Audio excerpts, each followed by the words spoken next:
I want to thank everybody for joining us and thank NYRA President and CEO David O'Rourke for joining us as well. Obviously, a very trying weekend, and most notably, the tragedy that took place in the test. And I think before discussing other events, we want to address that as well. Yeah, well, what occurred on Saturday, there's hardly words for it. 43,000 people were here, and in a moment, we were about to see triumph, and it turned to tragedy.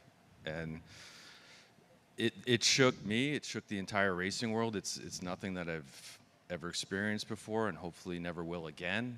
It doubles down on our commitment towards safety, and everything that we do is about safety, whether it's technology or surfaces, protocols. But all our condolences go out to the connections. One thing it did do is, as a community, I mean, racing's really like a family, this group, and the flowers in the stall and everything that was done. I mean, it's even hard to talk about it now. It's not even a week later. This was a tough weekend, and I understand there's a lot of things that had occurred, and I know that for this medium, we wanted to discuss one in particular. Yeah, I mean, it obviously brings us to what happened on Sunday, and I'm a horse player, and I may work for NYRA, but we sit here, we're on the show, and the horses are at the gate for the sixth race, the minute to go, and we announced over the PA, and it's the first time we had heard about it, that the races 7, 9, and 10 are being taken off the turf, and immediately you think of multi-race bets, the pick 5. There's a lot of money bet in the pick 5, and it pisses you off. I mean, it does, and I think it's important for you to address what happened exactly that led to this debacle. In terms of, there is no excuse. We dropped the ball in a sense. I'd like to explain the intention and the timeline of how we got into it. Obviously, there was another tragedy in the fourth, and after the fifth race, the jocks reached out to the racing office. They wanted to discuss the turf course, and the initial reaction is take everything off the turf for the rest of the day. We've had incredible amount of rain since we've begun the meet. It's impacted the meet in several ways, and safety first. Instinct was take it off the turf. There are protocols internally, so the discussion with the jocks did occur. We pulled the races off the turf, and the intention was to refund everything, which is slightly out of the norm, but it felt like the right thing to do. We were not able to refund the pools. The stewards ultimately make decisions in terms of what are in the rules and what are not, and once in a while you'll find gaps for strange situations. So we were not able to refund, but we had made the decision to take them off the turf. Now they're loading into the gate essentially for the 6th. There was a request for time. We weren't able to get time. So now we're in the worst case scenario where they're becoming alls, and there's no excuse for it. And the one thing, the takeout comes out, and those people that bet the pick 5, we get the takeout is a perception of horse players. And while that's not wholly the case, it's a perception of horse players that they basically got robbed. And that's understood. And the initial, and I can't make any excuse for this, the initial intention was just to give the money back. That couldn't occur. We had the information. We knew what we were doing. They're going in the gate. To get the information out there immediately, I believe, is ethical. The cascade of scenarios here leads for the player the worst situation possible. I can't make an excuse for it. What I can do is try and pay back in certain ways as we go through the meet, seeding pools, things like that. But I can't change the situation. We can look at it the internal and try and streamline some things, and we have had conversations, but I can't fix it after the fact. I can try and mitigate it going forward. Right. I mean, it was you saying to people, the decision was made. We met with the jockeys after the 5th. Decision was made to take them off the turf. Well, that's 35 minutes before the 6th. What happened that it took so long for us to make an announcement? Frankly, to horse players, the most inopportune time possible, and sort of the optimal time to make us as angry as possible. That's correct. That's, in essence, I can go through the timeline over and over, but it comes down to the fact that from the player's perspective, in that certain situation, we dropped the ball. I can't make any other excuse for it. The intention, was to just refund the pools, and these are certain things we need to look at. This has been a challenging meet, starting on specifically weekend, starting on Friday with with canceling the last 3 races. But going back to this situation, I can apologize, and I am apologizing to the betting community. We will work on protocols to streamline this. The initial decision for coming off the turf was the right decision. How we handle it internally and get the information out, we need to get better. There's no other way I can put this. I can't back off from it. That's why I wanted to come onto your platform, because this is the platform for the players that we have, and explain what happened and explain how we, going forward, want to be more proactive in these odd situations. Like in racing, it's you've got a lot can happen, Yep. And you understand Most of that. it going wrong. Unfortunately, there's a lot of mitigation that you have to do on the fly. Correct. All right. Well, hopefully we learn from it and we move forward. And you mentioned doing some things going forward as far as seeding pools and other situations in an attempt to reconcile what happened. That's all. What we can do is move forward. The players or the core fan group here, upsetting them. I understand. I understand some of the feedback I get. It's well deserved in this situation. I'm going to make you leave your DMs open a little bit longer on Twitter just to take a little more punishment. In all seriousness, I do appreciate the feedback and the criticism. It's fair in this situation, and there's not much more I can. Listen, the fact that we are the most popular circuit, if not in the world, certainly in the country, we appreciate the fact that we have so many fans that are so passionate. And it's very hurtful because we let them down. Every one of us at NYRA let them down this weekend, and we don't want to do that. We want to do the right thing as much as possible. That's correct, and look, the buck stops with me, so yeah, I can't defend it, Andy. Like in the end, it's all we can do is do better going forward, and we will. All right, Dave. Appreciate you coming on. We've still got 9 races to talk about. You have threatened to come on Talking Horses and pick the card. We're not going to let you do it in Saratoga, but next summer. Are you going to be ready? Right now, I want you to promise to do it one day next summer. I promise to do it one day All right, next Dave. summer. Thanks so much for coming here. I hope that answers some of the people's questions. And we do understand your frustration, and we understand you're probably still frustrated. But we hope that some of those questions were answered. We'll take a quick break, and Greg Wolf will be joining me here on the set in just a few moments. For almost 150 years, the Saratoga name has been synonymous with the finest quality, sustainably sourced spring water available anywhere. Saratoga carries on the rich tradition of its forefathers by crafting each stunning blue glass bottle with the same attention to detail and care that has been its hallmark for generations. Visit SaratogaSpringwater.com today or ask for us by name at your local market or restaurant. Saratoga Spring Water. Make every day exquisite.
Hey, for the first time this meet on day 20, we're getting the official halfway point of the meet. I get to say good afternoon and welcome to Talking Horses, presented by Saratoga Springwater. Greg Wolf. I get to host Greg. It's always one of my favorite things to get to do since he's stuck with hosting me all the time as we're about to put the final touches on the first half of the meet. Yeah, interesting first week. Obviously coming off a tough weekend, but we've had some sensational stories to this point as well. Obviously that amazing start from Murat Ortiz Jr.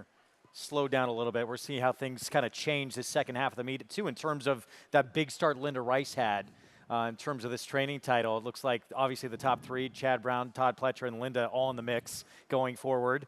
I don't think Linda's confident that she's going to be able to keep up with the big guys, but we'll see. I think she probably will hold her own very well. Irad not riding, I don't believe, today, tomorrow, and Friday. And his brother, I believe, right? Yeah, I believe they're both suspended these 3 days. We are off the turf today. More rain came in here Sunday night into Monday, Monday night into Tuesday. In fact, we ran into each other on Monday night, and we were a little bit stuck where we were because it was pouring out. But listen, the track is fast, and we start off the final day of the second half, of the first half of the meet. Let's head over to Naira Bets. If you're not a member of Naira Bets, no better time than the present. Use that promo code SPOT200 and we'll match the $200 of your initial deposit.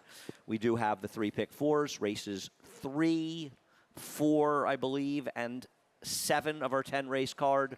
Really a 9 race card, but we list them as 10. We also have $10 bonus, $50 or more, and Saratoga and Delaware. Opt in, and we'll give you a $10 bonus as well.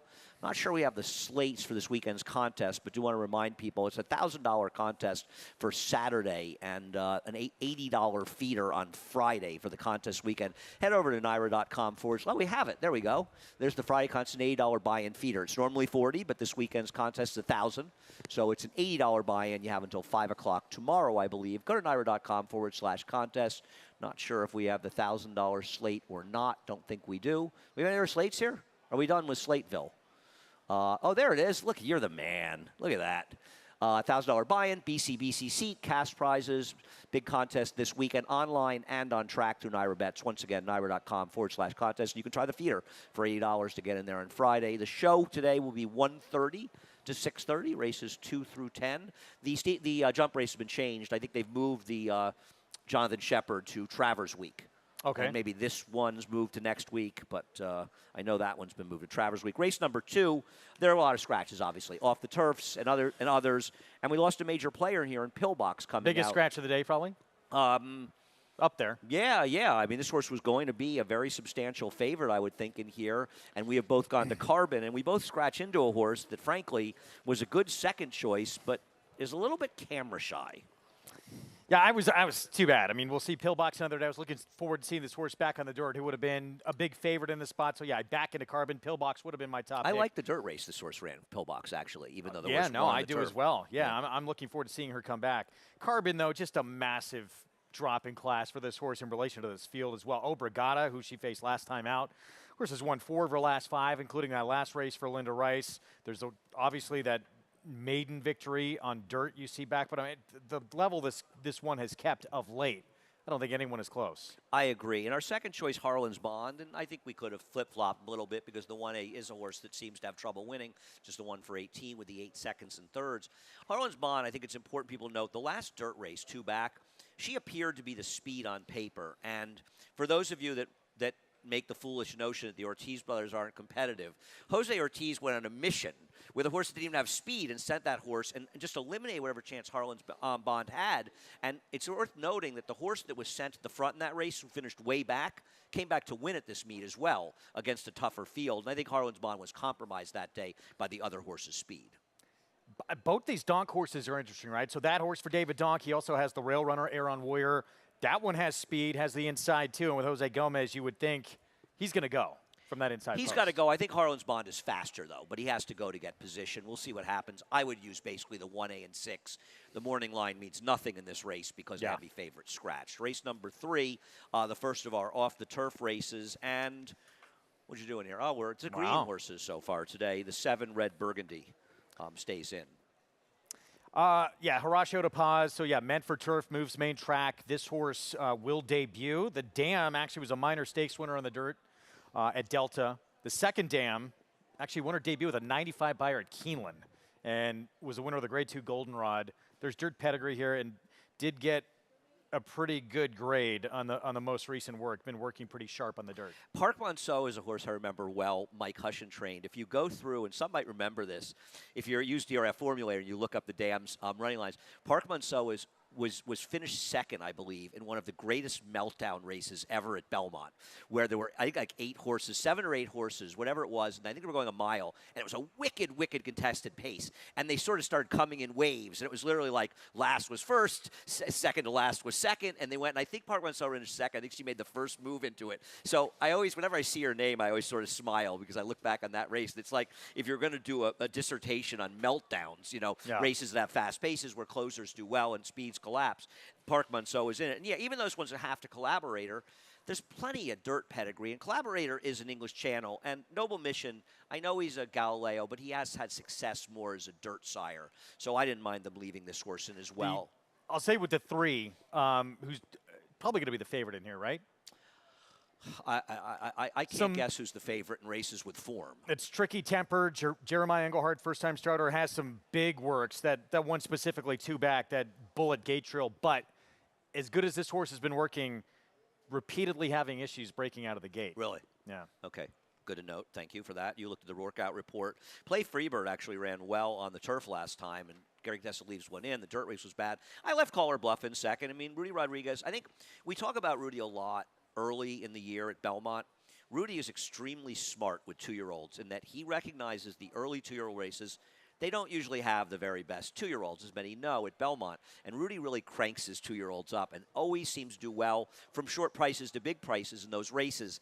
Things have gotten a little bit tougher, but I'm not going to ignore them because his firsters usually have speed.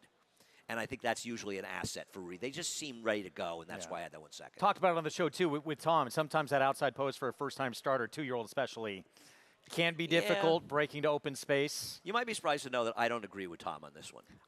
I do agree with it. I think Migliore, but it doesn't happen all the time. talks about the open space, but we have to bring this up with Richie because I also think Richie would probably say an outside post in some cases better, but it can be problematic. And for people wondering why are the 9, 11, and 12 scratched, they're 3 MTOs. They're all entered tomorrow, and so they have to scratch. That's why they're scratched. And people, I can understand why somebody would look at this and go, there were 4 MTOs. Why the heck would they all scratch? Thank you. They're entered tomorrow. Race number 4, as we move along in today's card, is off the turf. And listen, it's still a reasonable race off the turf. I mean, obviously a better race than the turf, but I mean, I've got Ouster on top. Maybe it's too obvious. We'll look at him winning on one of our many sloppy tracks last time out. I just think 1.25 miles, he's just better than these horses, Greg. I have one concern about him. I loved him this day. He's one of my best calls that I made to the meet at this point. I thought he was a lock in this spot. And he actually was kind of trapped on the inside for a little bit in here. It didn't matter. He wanted 1 mile and a 3/16.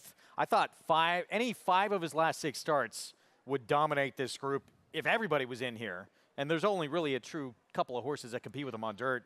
And I like the fact, too, if you watch all the way out, I know it's 1 mile and 3/16, so what, an extra 16th of a mile. He's galloped as strong out in the race at the end he as galloped he was out terrific. at any point. Right. Yeah. I mean, you can see him going. I think one of the reasons some had some questions with him last time, rightfully so, was would he get the extra distance? And it was a wet track, so it always mitigates things a little bit. But I think it's fair to say that was a better field than this one. No question. No question. And the concern with me is he's coming back a little quick now, right? Yep. 3 weeks. We've never really seen that with him. For the most part, I believe he did it once quickly on the grass. At least 4 weeks spread apart. It's a tough spot to pass up if you're Mark Hennig with this horse. And keep in mind, he's also a New York bred, so he's running for all that extra money in the purse. So this is a very opportune spot for him. Now, Classic Catch is interesting because I have to think Todd Pletcher really wanted to run this horse in the turf. He's been working on the turf, and he was thinking, I'm trying to turn his career out in the turf. But on the other hand, he's not exactly a bum on the dirt. He's pretty good in the dirt. He's just not as good as Ouster. Very good. I mean, this horse, we saw him in the wood. We saw him at the Peter Pan trying to get to the Belmont, Pegasus. He didn't run terribly in the wood, did he? No, he was my pick. I think he ran amazingly well. I think he was best. In fact, I think it was an incredibly unlucky beat for me. Okay, slight exaggeration. But no, he ran okay. I'm actually a little disappointed with what he's done since, to be honest. And I think that's why Todd was looking for the turf with him, because he really hasn't gone on with it. I think, his wood, you could excuse a little bit. The race was dominated in the front end. He was actually the one who was going best at the end. My biggest problem is he hasn't gone forward since that race. He's arguably gone backwards. Yeah, and you're facing a tough, older horse at this level, too. Tried and Hit, you have him in there 4th. I'm a little interested to see how this horse does. He had to stop on that 5-year-old campaign when he was just getting really good. He put up 2 of the biggest figures of his career that he'd matched from his 4-year-old season. Then he went to the bench for a long time. He just came back and matched that figure on Thorograph that I look at. And it's a horse, how forward is he going to be here with Saez? Well, I think that's a good question. I mean, looking through who's left, isn't he potentially in a position where he can wire the field? Yeah. Who's going to run with him? Royal Trist, he looks like he is a potential. I don't think that Ouster's going to be negatively affected because he can be a bit forward, but I think it's a good point. I did not look up to see if July 2nd was a big speed track at Ellis. Listen, I've got Linda in there third, more or less, with Costa Terra. Costa Terra's a funny horse because this one was one that really sort of epitomized how well Linda's meet was going because she ran 1-2 in here, and this race was a little unexpected. I know that off-the-turf races can produce sort of funny results. Where did this effort come from? This was stands alone on an island, this performance. So this was at 1.25 miles, and you say, okay, this horse we know can handle 1.25 miles. So MTO, this one was meant for the turf. So the field that he's beating, right, probably not anywhere the likes of the company that Ouster's been keeping. And wasn't Digital a big favorite? Just didn't do any running at all? Yeah. I just, too, it's a one-figure horse that it stands alone, and I don't trust this horse to back it up again. Yeah, I agree. I think that's a fair point. And it's kind of an interesting one for Linda because it's the first one we're seeing come back.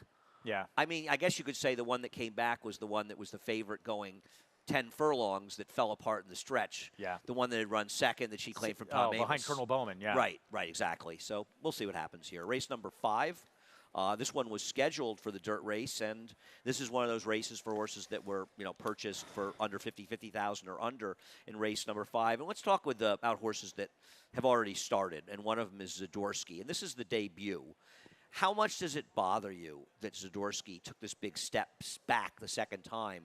Or do you think sometimes it's that good performance first time out for a 2-year-old? They don't run well second time, and then they get back to the good performance in their third start. Yeah, and some of the horses in this race took a major step back. This number for these top 2 finishers as well in this race, a little dicey. The runner-up in here came back and ran a 34 buyer at Saratoga. Yep. Now, the third-place finisher is the horse to beat Ken McPeak's horse that we're going to look at in a minute, Shimmering Allure, but the still horse ran 1 buyer point worse. And you must ask yourself, did she step forward? And maybe the 70's a little hard to take at face value. Because Timeform US has it a lower number. They have it about 8-10 points lower. Yeah, but by the same, that's one of the other things. I don't know if I agree with.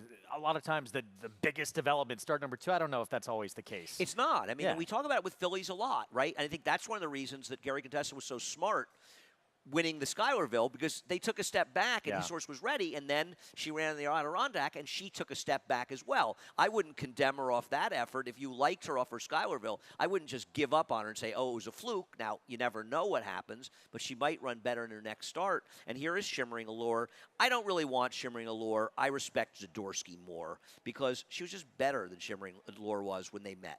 I liked the move forward. In Starship to Heaven, she was actually beat by Brightwork at Keeneland earlier. Brightwork won the Adirondack, and she was. I mean, Sunday was quite the day for 2-year-old fillies between her and Ways and Means. Yeah, no question. We saw some She's stars a monster, that horse. In that race. I just like the move forward. This horse progressed, and in this field, when there was no real standout, big pedigree as well, this horse has some sharp works also leading up to this spot. I thought this was ripe for a race where a horse with some experience is going to be able to outlast some of these firsters. All right. I can see that. I've taken Crazy Cammy, who has experience. I thought Crazy Cammy ran like a horse first time, albeit, not a great effort, but felt to me like a horse that was kind of putting it together. Was maybe a little bit green and kind of put it together in the late stages. And I liked the way this horse finished the race up. It was a big price that day. And I felt like Crazy Cammy's exactly the kind of horse with a start that's going to improve off of that start, because I didn't think she knew what she was doing that day. And I'm hopeful that she's more professional today. Yeah, that was that, Danny Gargan horse that won first time out, Queen's Martini. Right. It says brushed in there, too. I went back. I didn't see much. I didn't see any real trouble. I just saw the horse was just like, hard-ridden. It was a bit wide in there, and it just felt more to me like a horse that, watching the race, sometimes, and you're not always right, but sometimes you get a feeling that it's a horse that's just going to improve with time. There are 2 Chad Brown first-time starters in here. I have them third and fourth. You have 1 second extra dirty, and the others nowhere. Yeah, Extra Dirty. The second dam was a stakes winner who was graded stakes placed. Not much to go off of really besides that, but the odds of him not firing with one of these two I against know. this group. That's why I have them in there. I want to put them on top. And like you, I went to horses, even though we went in a different direction, with horses that had experience. Race number 6 is off the turf, and you've gone against your good friend Andy here. You may not be aware, but Solve the Puzzle and I are intricately related. Does this go back to Wordle? She might be named to me. She might be named for me. She might. What's the story? Solve the Puzzle. Handicapping is a puzzle. Word games are a puzzle. Seth Klarman and I play word games. You know? Really? Yeah. Okay. Yeah, Solve the Puzzle. So I've heard she can run. I mean, Okay. Chad Brown had said to me the other day he hoped this race came off the turf and this horse would get in. So I've got her on top. And I'm all worked up for Solve the Puzzle.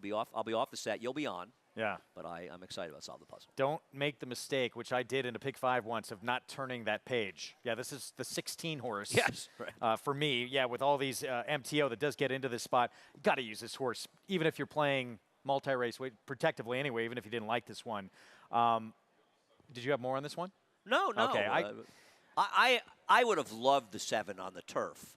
I heard this horse is working well, right? There's good workout reports on Jody's Pride. Yeah, working Big turf strong. pedigree, people probably know. Yeah, it would have been probably the favorite on the grass. Well, I was betting Right? this horse in the grass for sure. Jorge Abreu, big works on dirt. In fact, a couple of them. That July 22nd work out of the gate and the July 14th work as well. The second dam actually won the debut on dirt at Saratoga. Dale Roman's horse, who won with a 79 buyer Really? first time out. Okay. Jody Song was 2 for 2 on the turf. She just had a winner, actually, her first fall. I bet the horse every start until it lost Churchill, Belmont, and then she won the closing weekend. Okay. I think she was rained off the other day.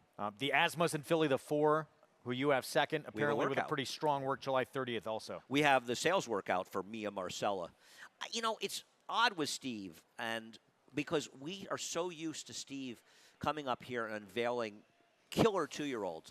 I'm not losing the faith. You know, it's like the meet's going to pick up. Its second half starts tomorrow. It closed out today. Steve is going to have some 2-year-olds that can run at this meet because so far it's been, I think, He a bit set the bar frustrating. too high with Echo Zulu and Gunite. I think it's for anybody. You're right. I mean, and I think it becomes expectations when, there have been summers here where Steve's 2-year-olds just like one after the other. They're just like so good. It sort of surprises you. It's tough. I mean, it's hard. I mean, everybody has less crops. He also may have had horses that ran well at Ellis and that, that ran out of town that did well.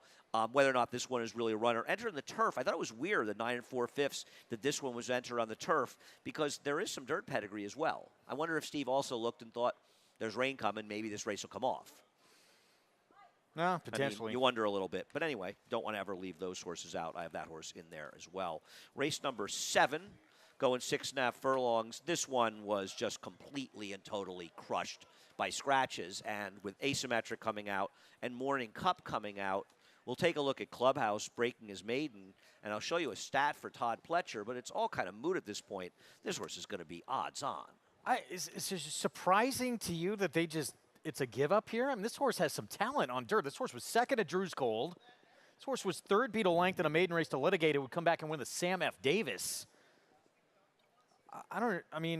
Yeah, I don't think that's unfair because There's the horse excuses for the didn't run turf? well in a sloppy track. Yeah. Hits the turf, and immediately Todd says, or in the connections, let's drop him. I would think there's going to be quite a few interested in claiming this They'll horse be today. claiming him. People get a little bit scared to train from Todd because he is a tough trainer to claim from, but this one's getting claimed.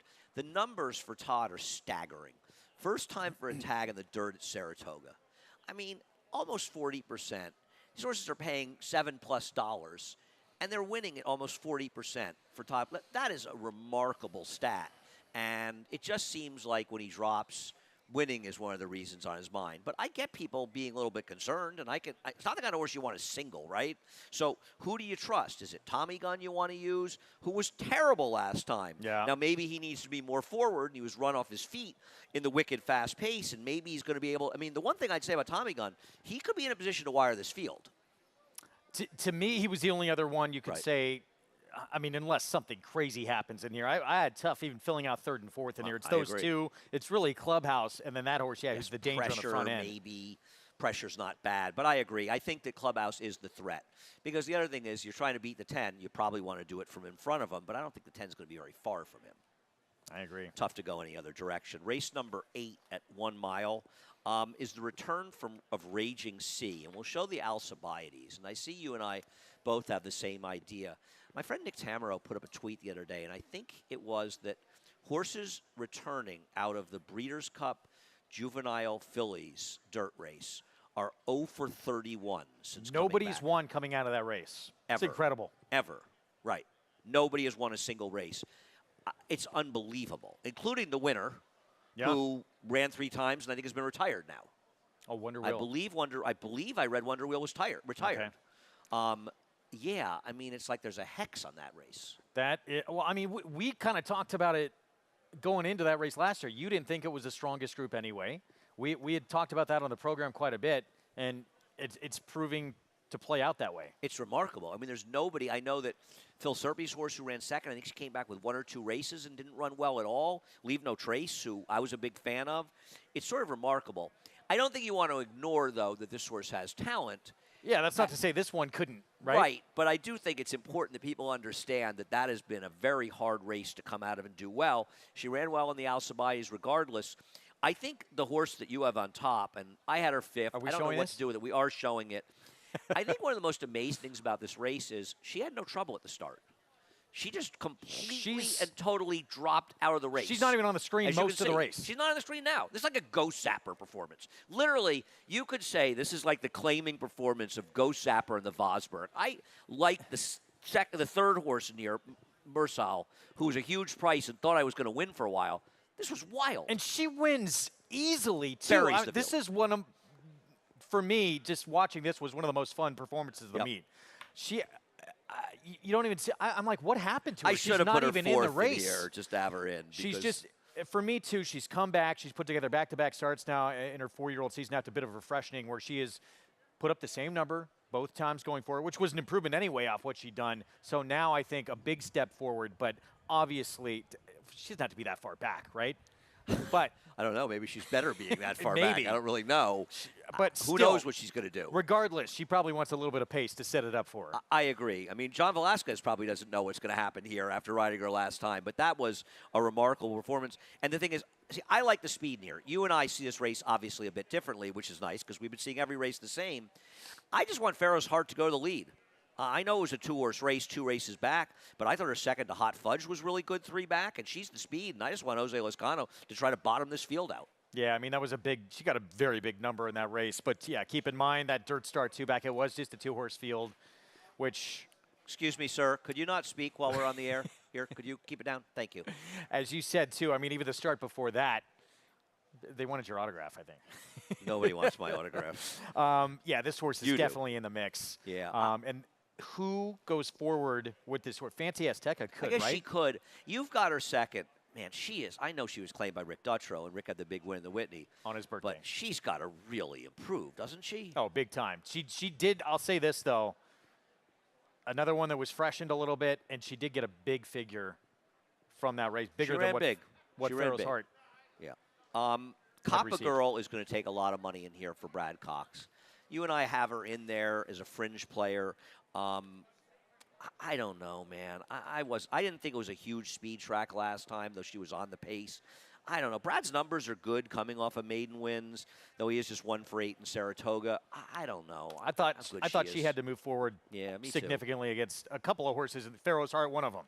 I think this is into probably happiness. this is Yeah. probably the most competitive race we've talked about so far, and judging at least by our picks, Yeah. we see the race a bit differently. We'll see what happens in this the 8th. Excuse me. The 9th race is named the Johnstone Mile, and Bruce Johnstone, who I'm sure some of you are familiar with as a trainer, you were familiar with seeing him here for so many years, working for us at NYRA, a very tall man, and he was. I mean, the shoot was really for him, kind of, and this was always a dream of his to put this in as well. And I don't know, Richie Migliori worked, shared an office with Bruce. I knew Bruce for many, many years. Not a kinder man that you wanted to meet. He was like a horseman's liaison we had here, and a perfect guy because everybody had so much respect for him. Terrific trainer, Secretom, who was a Damagon West. He trained, a very successful trainer back in the 80s. He worked for the Phippses. He went to Paris with Intrepid Hero when he ran the Arc. Wow. Yeah, Bruce was a wonderful, wonderful man who unfortunately passed away too early from cancer. And I'm just so happy with this race named for him. Bruce was, I think I speak for everybody that knew Bruce when I say to know Bruce was to love Bruce. So I'm excited that we have this race. I just think it's a nice moment. It's a pretty intriguing race, too. We had thought, we talked about earlier in the week, you thought Betsy Blue had another spot picked out, was looking like she was not going to run in this race. She stays in. And it's with her, with Sunset Louise, Venti Valentine. A few ways even to go in here. Timeless Journey. And we'll look at Betsy Blue. I wanted to show a race of hers from last summer because I feel like Betsy Blue was always good, but it felt like she really turned it on in Saratoga last summer. You know, she had that really good second, I think, or no, actually she won both of her. No, she was second to Smash Ticket, who looked very good at the time. And then she just crushed Battle House in this race. And she seems to love Saratoga. Linda Rice entered her in a 6 furlong race on Friday, and she's obviously decided that this is the field she'd rather take on, even though a mile is a little bit of a stretch. But she's won at it. But she's won at it before. Now, this was her career best ever. This was dominant. Tremendous. And started making you think, you know, she could do a lot deeper waters. Even in the winter, it wasn't as impressive, but we saw her run in that Garland of Roses, the Interbro, and I had thought they were going to start picking out some tougher spots, put her in a graded stake company after that, so I don't know what happened. Well, they thought she took a step back in the Broadway, and Linda gave her a couple of months off and sort of brought her back, gave her some time in the farm. I thought she ran well last time. That race was dominated on the front end, and I thought she ran very well considering the layoff. I'm a big fan. I'm not going to try to beat her today. 10 wins, 8 seconds, 23 starts. Tough to go against. So, I mean, I didn't think it was that big of a step up for Sunset Louise, really, in this group, with the exception of Betsy Blue. I agree. And Sunset Louise is an interesting question. I'm going to try to keep her out of the exact. I'm going to use the 5 and 6 a little bit here. Sunset Louise is in great form. We'll show her last. I think we'll show her race 2 back because her last race was essentially a walkover. Yeah. It was a 3-horse field, no other speed. But I think it's important to note the horse that she's beating in here, Sacred Wish, came back and was a very good second in the CCA Oaks. And I know this is, Belmont in the mud, but we've only had the Wilson shoot for, back for 2 years now? The second year. She's a specialist. Yeah. No. She has a couple of wins out of the Wilson shoot. She's done it the last couple of summers. And she's the controlling speed in here. She's taken blinkers off, too, since she's made that equipment change.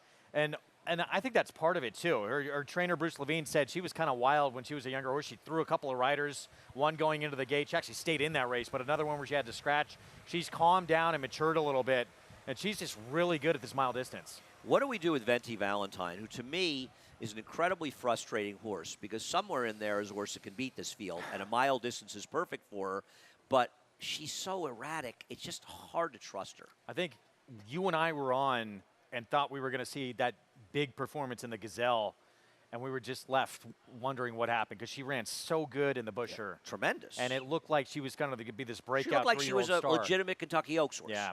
Tactics were a little strange that day, putting her on the front end, but it just didn't matter. I mean, she has not gone on. She's too often too disappointing, but every now and again, she runs a big effort in there. As far as Timeless Journey, I thought she's got some good figures going back. She was in a tough spot last time out, then passed the Champagne before that. Thought she got some class relief. Thought she was interesting for Ray Handel.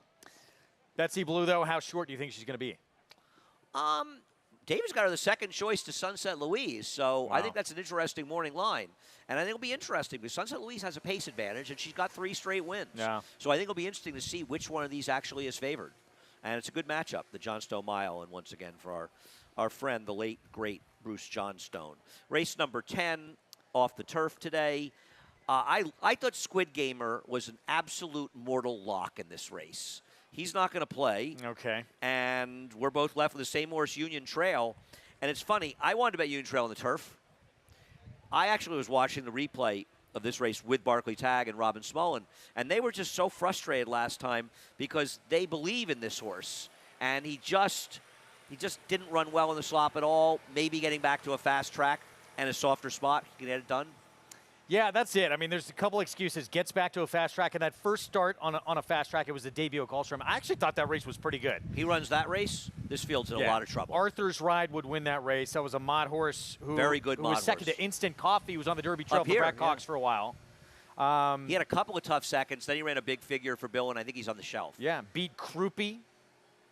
Was a horse who was second to Disarm. And then who Dreamlike Mike was third in the Wood, right? And then won at Correct. Saratoga, came back earlier Ran in a the meet, huge just race here, dominated winning that mile and eighth for race. Fletcher. Horses in that race are coming back on Friday, I want to say. So it's there, that one lone dirt start on a fast track. This horse. It's hard to trust him completely, but I'm glad to very see him hard. get back on a fast track. And the other thing is, like, sort of where do you go? We both have more than a feeling second. Well, he had his share of chances. Refua's had his fair share of chances, even though he won a race. But once he won that race and he What got happened to him? disqualified, his form just completely fell apart. Even the fast track race wasn't good. I couldn't really see anybody else. Maybe Z Dancer, who didn't run that badly in some of his races on the dirt. He did meet some much, much tougher fields in his races, right? Yeah. And then he ran lousy his last dirt start. Lieutenant Mitchell, could you see it all? I mean, that third to Arctic Arrogance in the debut was a muddy, sealed track What though happened that last day. time? Yeah. You know, isn't he supposed to have won last time if he's going to win this race? That was my problem with him, was his last effort. No, what I happens. agree with you. All right. I thought the 12 was very intriguing. That horse came out, though, so I was kind of torn between the 11 and 12. I definitely like the 12. Refua, that race, even before the win, when the horse got DQ'd, that awkward start, that was a huge effort. This horse should have graduated by now. He's got to be so frustrated with Connections because they win a race, finally. He gets disqualified, and then his form falls apart. But he's going to take a ton of money again, right? And he probably should. Chulligan is a horse, by the way, for people. Watch that horse's last race if you've never watched it. This horse had a wild trip on the turf last time. I had actually missed it the first time, and I think I picked him last time. There's an argument he should have won last time. We should say with Union Trail, too, kind of neat, Son of Constitution for Saratoga Stable. And they, of course, had Tiz the Law, who's a Yeah. son of Constitution as well. And we'll wrap it up on that note, Greg. Thank you so much. Greg will be back here next Wednesday, and every Wednesday he'll be hosting on the later part of the show, but the other part will start at 1:30. Head over to Naira Bets. If you're not a member of Naira Bets, no better time than the present. Use the promo code SPA200 and we'll match with $200 initial deposit. Races 3, 4, and 7 for the pick fours today. Always that middle pick 4, 3, 4, and 7. We have a bonus, $10, bet 50 or more at Saratoga and Delaware. Opt in over at Naira Bets. We also have the contest this weekend. We have a $1,000 buy-in, BCBCC, cash prizes, 4-Star Dave Challenge, big challenge this summer. Play it online through Naira Bets. Play it on track. Go to naira.com/contest. Also, there's an $80 feeder. It's normally $40, but with $1,000, $80 on Friday. You have until 5 o'clock tomorrow. Head over to naira.com/contest. And we will be on from 1:30 to 6:30 today on FS2, I assume. Greg? Yeah, Thanks. look forward to it. I'll be on late show, and you are. I am on early. Okay. I will start early, and we'll see you all a little later. Frank Miramati up next, the reprise, Scratch and Changes. Have a great day.